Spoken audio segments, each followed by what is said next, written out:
Hey everyone, Morgan here.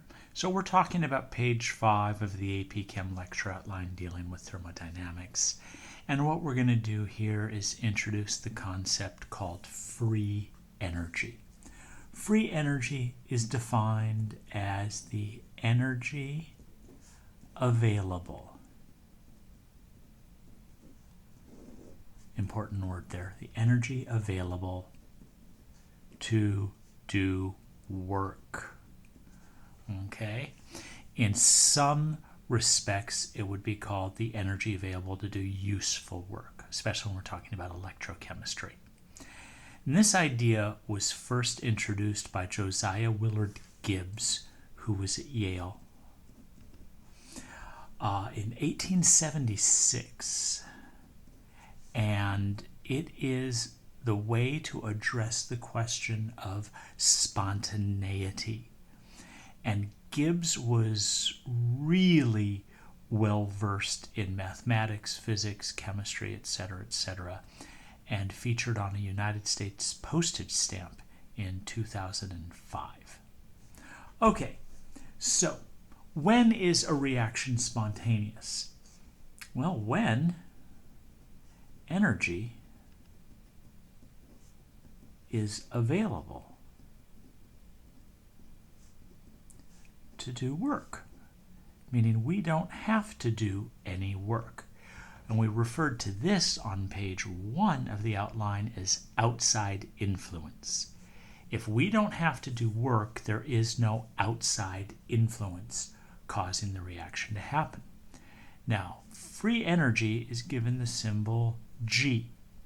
But since it is a state function, what we talk about most of the time is delta G. Now, originally, Gibbs had proposed using the letter capital A for available. But over time, people started referring to this as Gibbs's free energy, as in, it was his concept, and eventually the abbreviation became a G. Okay? So, if delta G is negative, that means the energy is available to do work. Let's go back to an example we used in a previous chapter about a bank account. When you take money out of a bank account, the sign that goes on that is negative, and that money is now available for you to purchase things with. When you put money into a bank account, it is given a positive sign on the bank statement. And it's not available for you to go shopping with, even though you still have it. So here, a delta G that's negative indicates energy that is available to do work. It's come out of the system, the way like our bank account was the system. And if it's positive, that means it's going into the system and it's not available to do work. It's important to know that free energy is a state function, which means products minus reactants will hold. All we care about is the initial and final values of the free energy and not anything there in the middle. So, Gibbs introduced the concept and the equation delta G naught equals delta H naught minus T delta S naught. And just like we said on page 1, the three factors that are going to contribute or determine spontaneity are enthalpy, entropy, and temperature.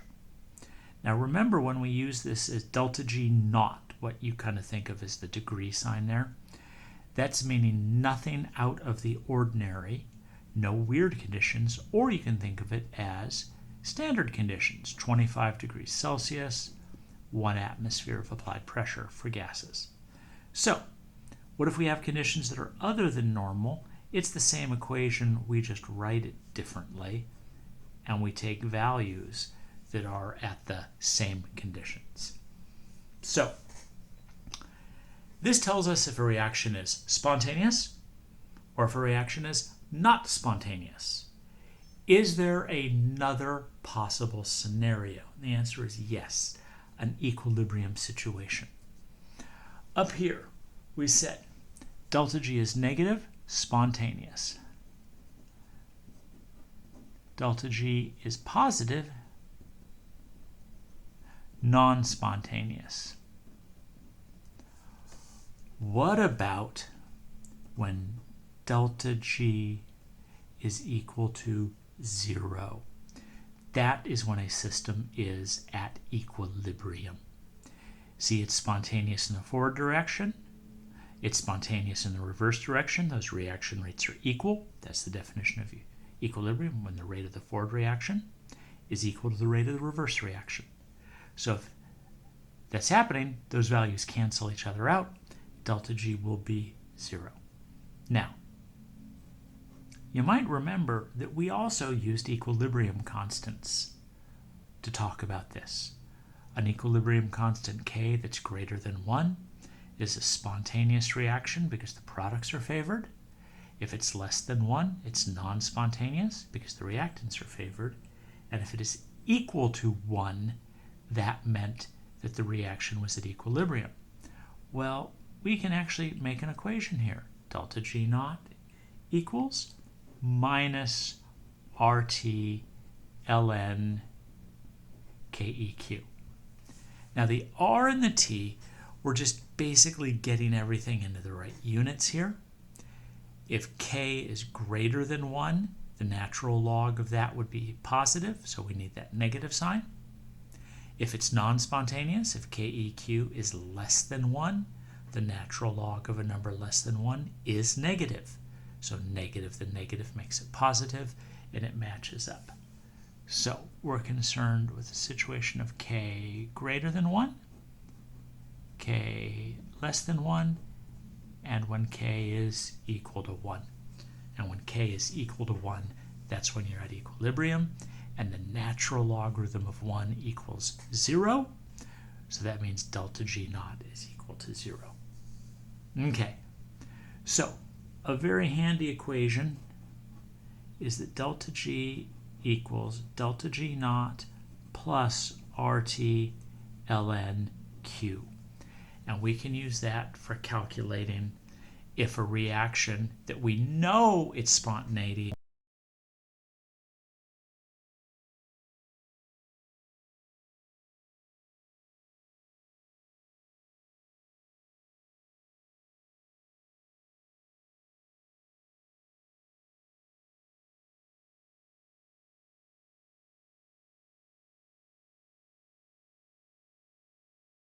idea on the next page. Thanks for tuning in. This is Morgan signing off.